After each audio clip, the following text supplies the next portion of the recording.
On va plus partir sur un petit story time aujourd'hui parce que je vais vous raconter mon infiltration chez les zinzins. Non, je rigole, mais j'ai participé à un atelier de purification de l'utérus.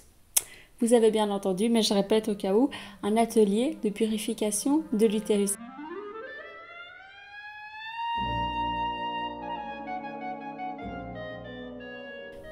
Bonsoir YouTube et coucou à tous mes ex. Aujourd'hui, je viens vous raconter ma participation à un atelier de purification de l'utérus. Et oui, que s'est-il passé? Médecine alternative ou charlatanisme? Ce soir, on vous dit tout. Plus sérieusement, donc, je suis allée à un atelier de purification de l'utérus.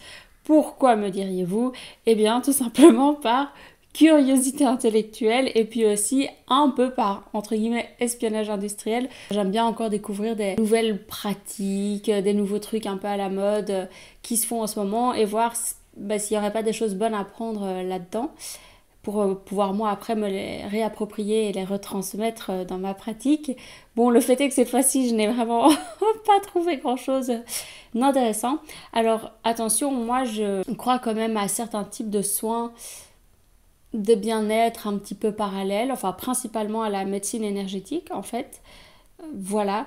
Après, c'est pas pour autant que j'y vais les yeux fermés dès qu'il y a quelque chose de près ou de loin qui s'en rapproche. Et le fait est que cette fois-ci, c'était un peu le grand n'importe quoi.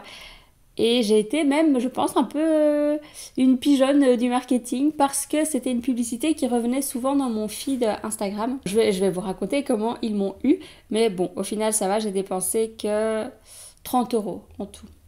Alors, comment ça s'est passé? J'ai une pub qui est revenue plusieurs fois et je me demandais ce que c'était.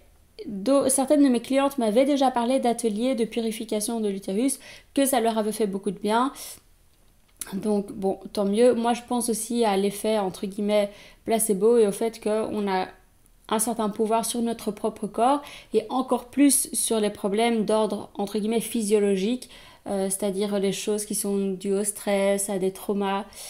Voilà, on parle pas d'un cancer ou d'une fracture ouverte évidemment. Et moi, je sais aussi que je suis très bon public avec tout ça. Donc, ça m'amuse d'autant plus parce qu'il en faut peu. Moi, je viens, je ferme les yeux, on me fait une relaxation de 5 minutes et je suis partie.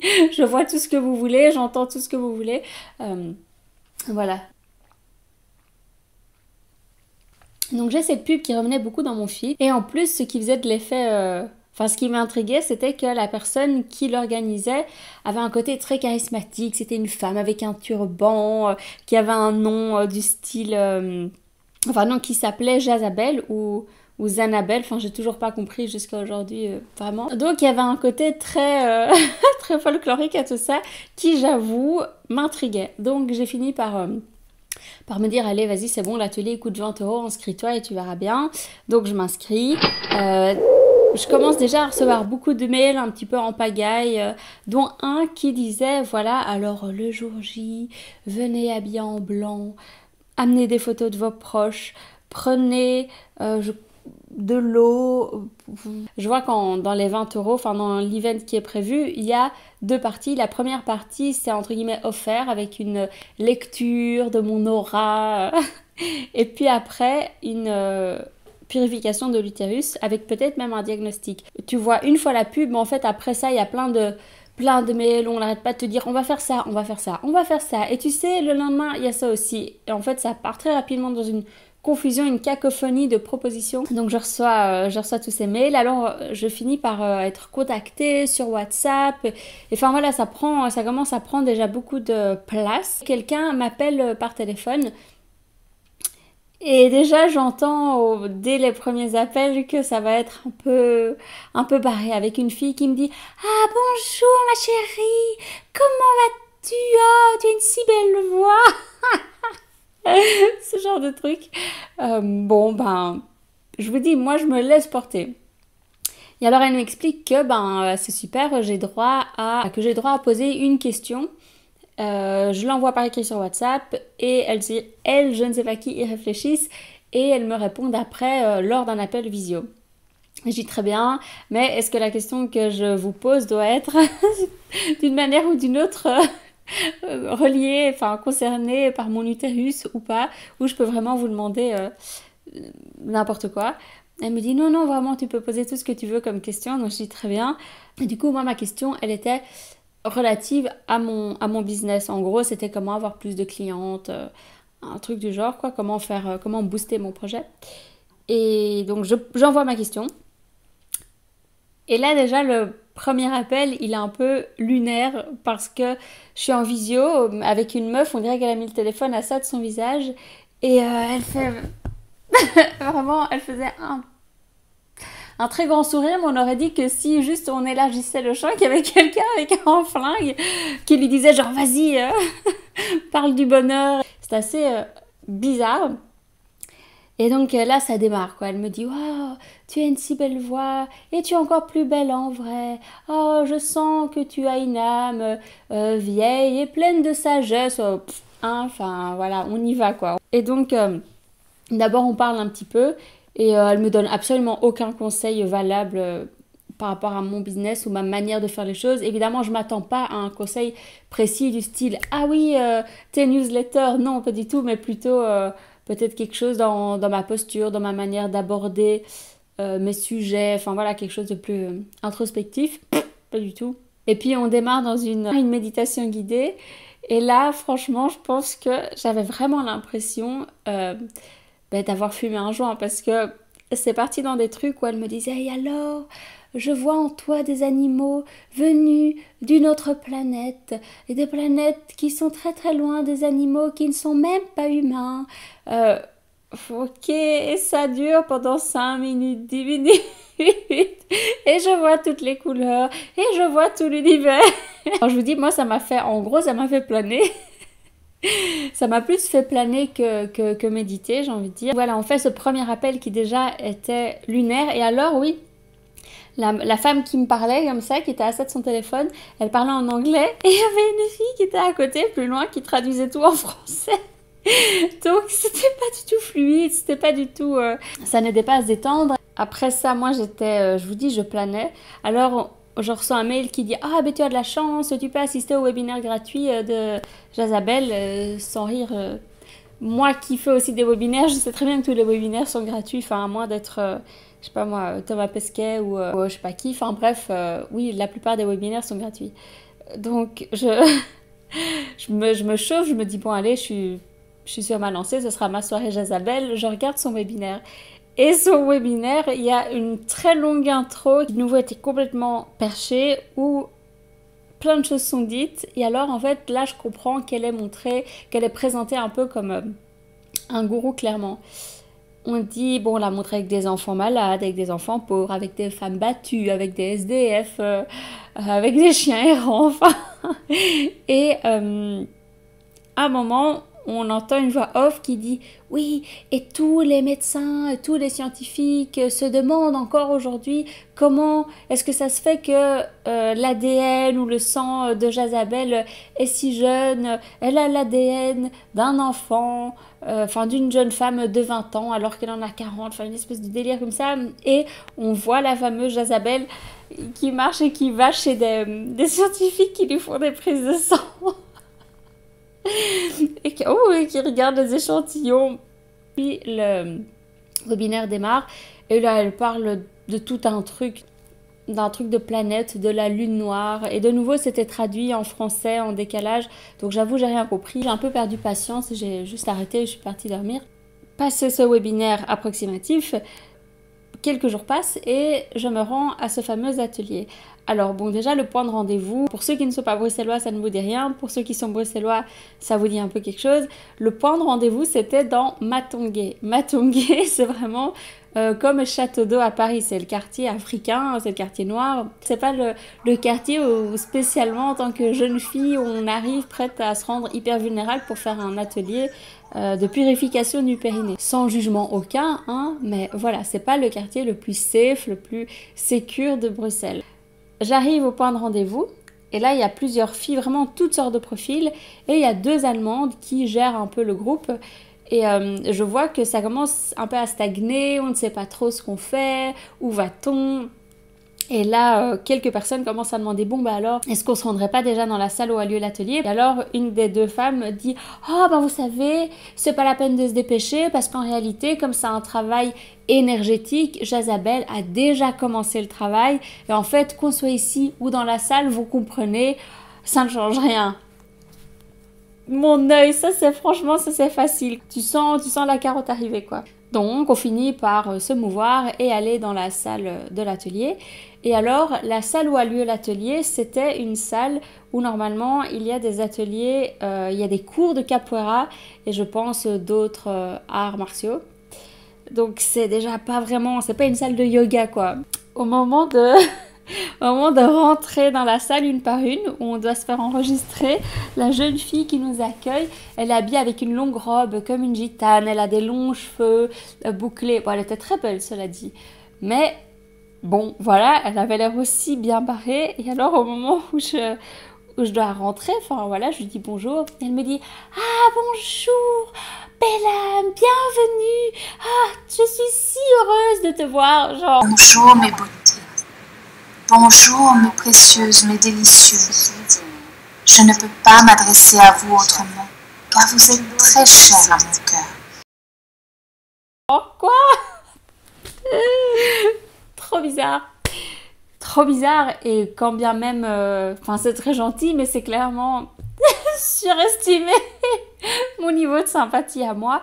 Enfin c'est presque une injonction, c'est une injonction à la sympathie. Bon, c'est pas grave, moi, en fait, elle me parle comme ça et du coup, moi, je rigole parce que je suis un petit peu désemparée. Mais bref, je rigole, je rentre.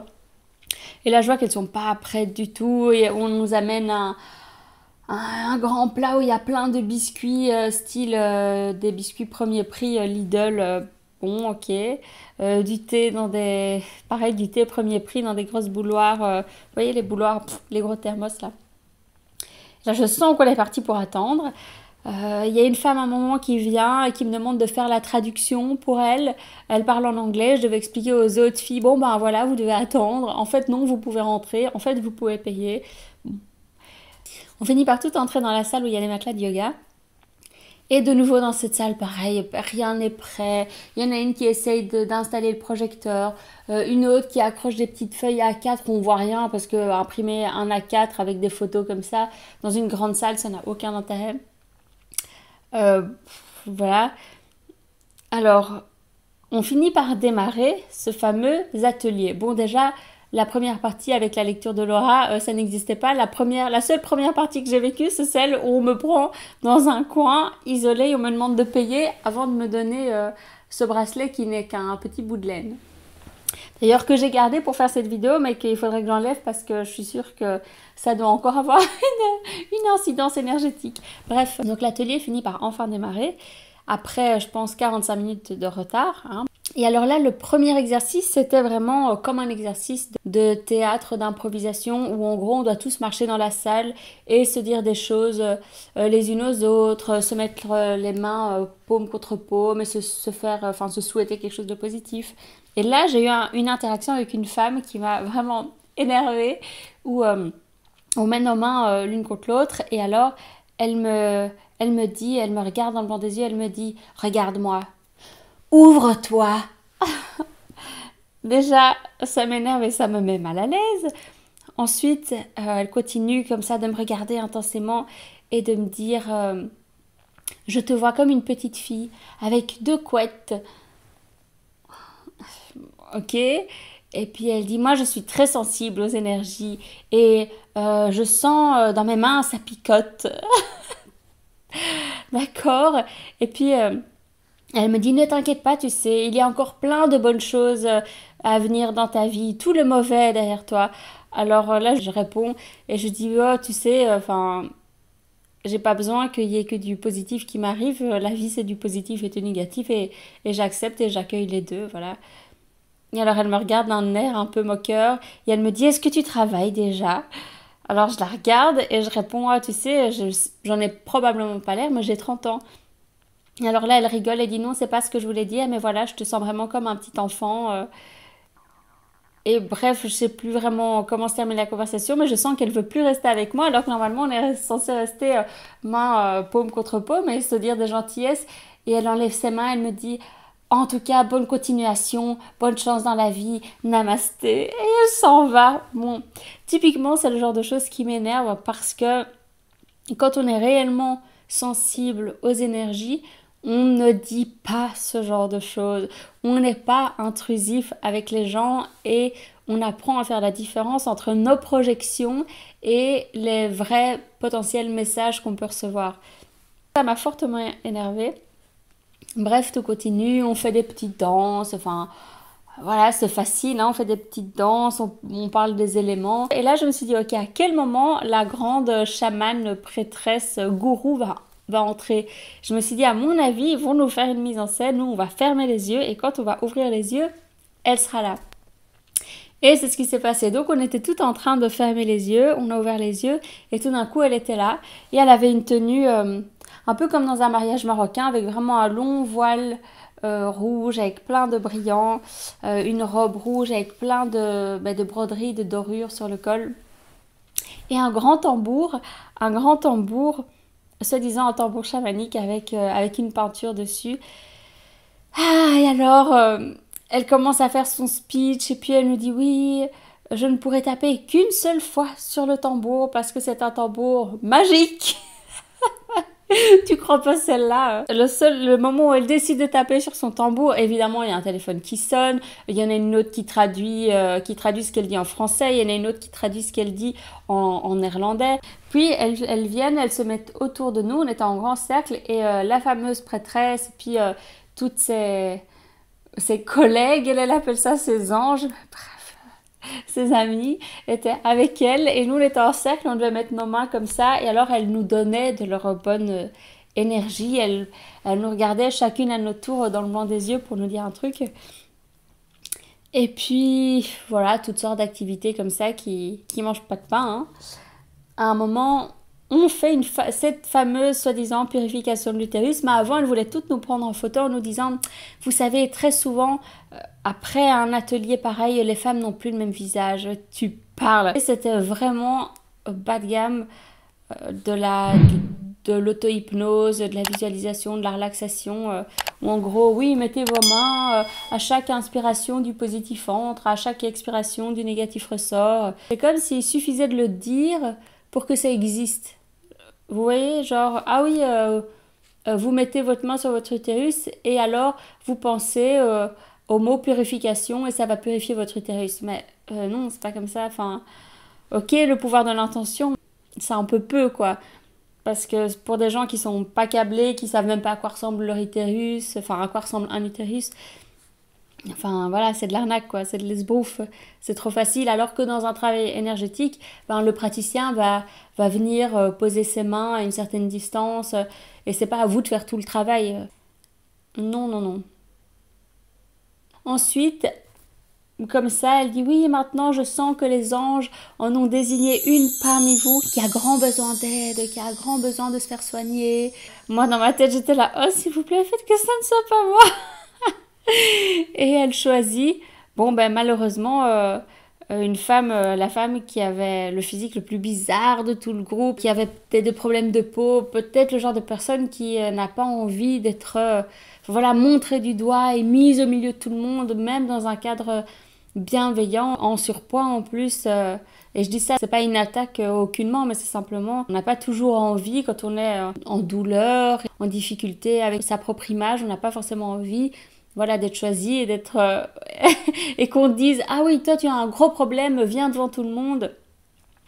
Voilà, donc bref, mais elle n'a pas vraiment eu le choix, donc elle vient, elle va devant tout le monde et là on l'a fait s'asseoir sur une chaise et nous toutes on a dû se mettre autour d'elle et prier et puis faire des danses énergétiques et mettre nos mains, enfin hein, voilà, et puis venir la toucher, mettre juste nos mains, poser nos mains sur elle. Ah oui, donc à un moment, pendant une énième méditation, les organisatrices qui vient et qui dit en fait tout le monde n'a pas payé, donc désolé, on doit interrompre cette méditation parce que tout le monde n'a pas encore payé, alors celles qui doivent encore nous remettre leurs dons peuvent aller voir nos anges qui sont dans les deux coins des pièces. Quels anges? Enfin, c'est les co-organisatrices, c'est pas des anges. Et une des femmes, d'ailleurs, des organisatrices, c'était celle avec qui j'avais fait l'appel.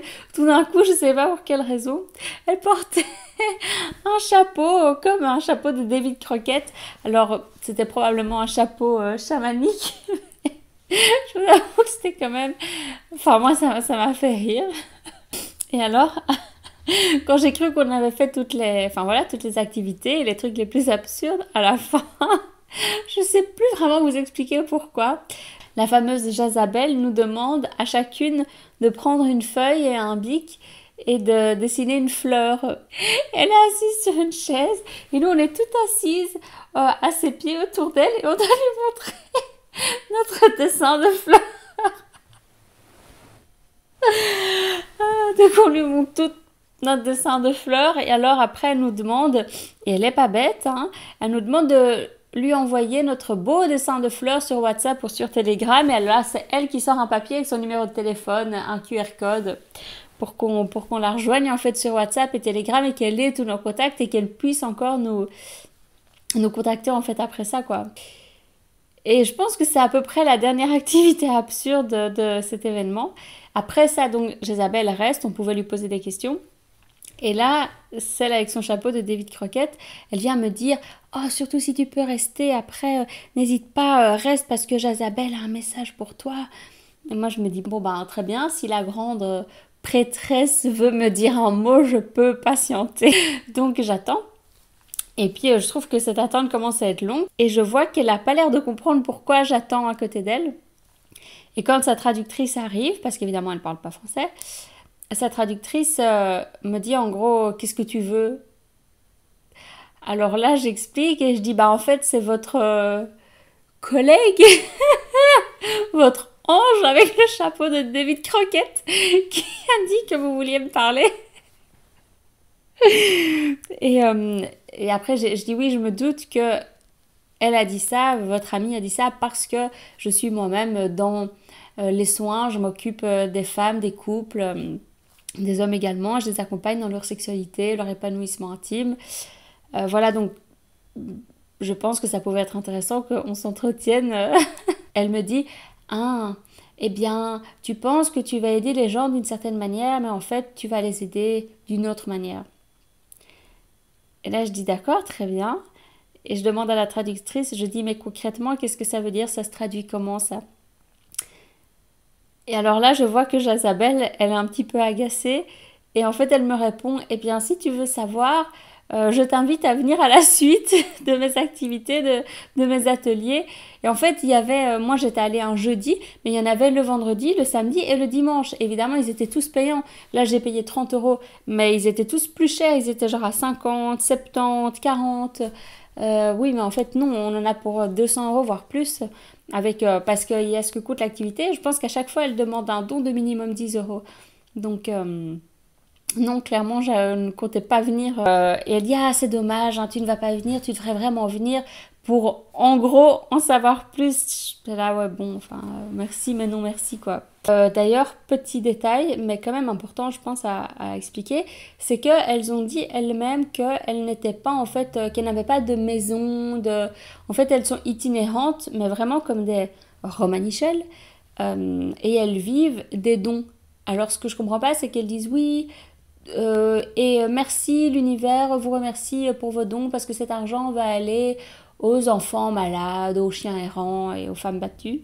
Mais oui, mais en fait, de quoi est-ce qu'elles vivent alors? Enfin, trop bizarre. Et c'est vrai qu'elles avaient même des looks un petit peu de romanichel. Enfin, des vêtements usés, des longues robes, des trucs qui ne correspondent à aucune mode. Et pourquoi est-ce que je vous parle de ça? En fait, je vous parle de ça parce que moi, j'ai commencé à réaliser en participant un peu à ce genre d'activité, à me rendre compte qu'il y avait un réel besoin de connexion et de communication et en fait, de relations, de confiance pour se soigner. Vu que pour certaines, ce sont des problèmes qui sont plus de l'ordre de l'émotionnel et psychosomatique et pour certaines, vraiment psy... selon si c'est des traumas. Mais voilà, c'est pour certaines et pour beaucoup, c'est pas des problèmes vraiment physique, comme je disais, un cancer, une fracture ouverte, c'est pas des problèmes où on va aller chez son médecin traitant, ou on va aller même chez une sexologue, parce qu'en réalité, tous ces corps de métier ont des approches beaucoup trop pragmatiques et aussi beaucoup trop froides. Et c'est peut-être même un peu triste à dire, mais je pense que la plupart des gens ont tellement peu de relations de qualité, que ce soit avec leur entourage proche, ou même leurs amis ou leurs collègues sur leur lieu de travail, que déjà, en fait, avoir une communication saine avec ces personnes, en fait, déjà juste parler vraiment, établir un lien de qualité, c'est le début du soin. Et je vous parle de ça parce que, ben voilà, moi, c'est ce que je fais beaucoup dans mon travail et que la plupart des coachs et des formateurs ne font pas. En fait, c'est de prendre le temps d'établir une relation de qualité, une communication de qualité avec les personnes que je suis. C'est tellement indispensable pour que le suivi soit efficace, parce qu'on ne peut pas juste dire bon voilà, on va faire une petite séance de coaching, une demi-heure toutes les 2 semaines. En fait, c'est pas du tout assez. Et il y a ce truc où les coachs et même les thérapeutes, ils ne peuvent faire que poser des questions. Ouais, mais en fait, c'est clairement pas assez. Et à côté de ça, il y a des formations où on fait que donner des instructions, sans jamais un peu s'adapter, sentir, prendre la température, voir comment l'autre se ressent, quelle est sa sensibilité, son rythme. Donc c'est pour ça, encore une fois, je reviens sur ma manière de faire, où c'est un mélange des deux, ça donne plus de résultats et ça offre en plus cette relation de confiance et de qualité que vous ne pouvez trouver avec aucun autre corps médical, corps de métier dans le domaine du bien-être et du soin et du médical. Donc je vous ai raconté ça évidemment parce que c'est drôle, aussi pour faire le lien avec ce que moi je fais, et puis pour quand même un petit peu vous mettre en garde, parce que vous savez pas non plus où vous allez atterrir et ce que ça peut vraiment avoir comme effet sur vous.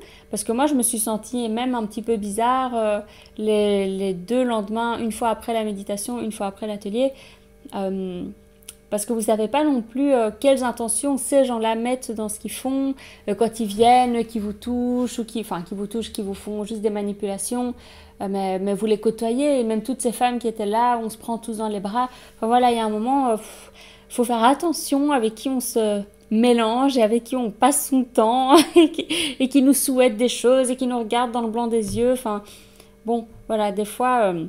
on dit qu'il ne faut pas coucher avec n'importe qui, bah après il ne faut pas non plus faire des soins énergétiques avec n'importe qui.